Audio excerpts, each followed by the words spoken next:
Hey guys, your girl is officially back. I should say black to the basics, okay? Because this is dark, dark. This is actually, can y'all see this? That's better. This is my natural color hair, like in real life. And when she finished dyeing it, I got up and I was like, girl, where is your color? Okay, but I am officially back black, okay? I mean, I've been black, but back black, my hair color. Um, and one thing I want y'all to know, if God has told you to dye your hair back a certain color or to do a certain thing to yourself, and you're like, man, I haven't done that in so long. Like, I don't dress like that anymore. I don't do that anymore. Whoever the person that God has for you is, He's told that person qualities and characteristics about you, right? So for many of you guys, if he's told you to let your hair grow back out, he's told that man, you're going to have long hair. Okay? If he's told you to dye your hair black, he's told that man, your wife's going to have black hair. One thing I know about this restoration is that my husband is bearded, okay? That's one thing I saw in this dream is a full beard, super black. He was chocolate. The man was chocolate. Okay. And he had really pretty teeth, which is funny because it's all features of my ex-husband. So it's really easy to remember the man I saw in my dream. Right. And the gray in his beard symbolized wisdom. So not necessarily was God telling me, your husband's going to have gray in his beard. It represented wisdom, but he could very much have a gray and black beard.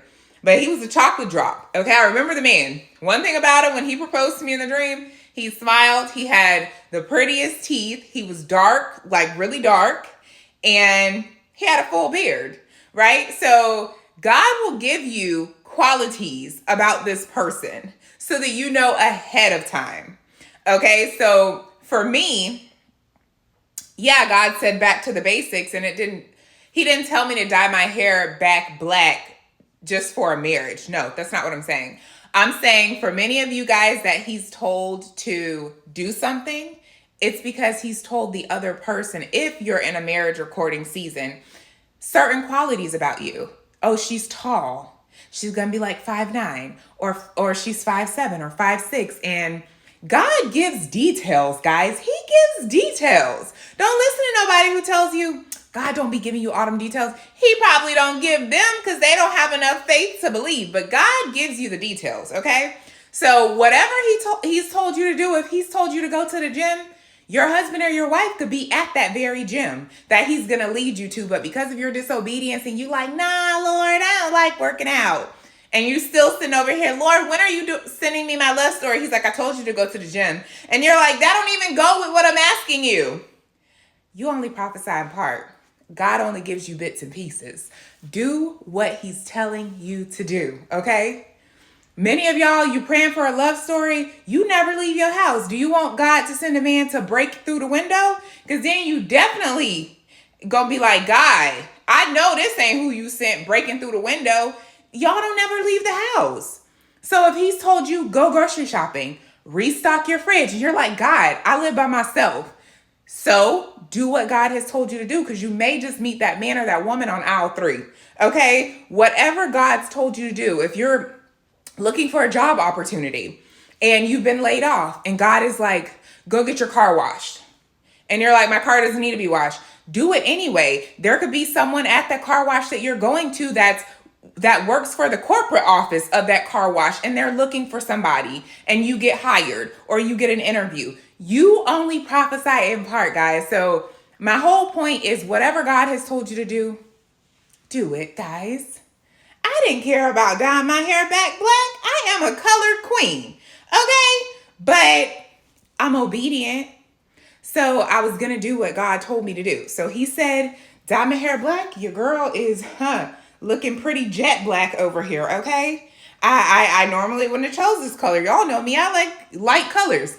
I do the browns, and sometimes it's almost blonde, and I've had blue and red and just stuff, okay? I'm black. And it's because God told me. And he said, do it before you move. Okay, God has already told me once I move to this location he's sending me to, the whirlwind, he's uprooting so many things. So I'm nervous, but I'm excited. But he said, do it before you move. So sometimes what God tells you to do, it has a time frame on it. He told me to do it before I move. And normally, like I told you guys in the previous video, my stylist wouldn't have been able to get me in that quickly. When I got there today, she said I only had one open spot. And she said it was the weirdest open spot dot in the middle of the day. She's like, because you know I normally wouldn't have appointments. God had held that appointment for me. Because this what I needed to do had a timestamp on it. So whatever God's told you to do, guys, get your butt up and do it. This is open door season. This is overflow. Like God is doing a lot. But faith without works is dead. You got a part to do too. So do what he's told you to do, guys, and let him do the rest. But we got a job to do. So whatever he's told you to do it, guys. I love you. Have a blessed day.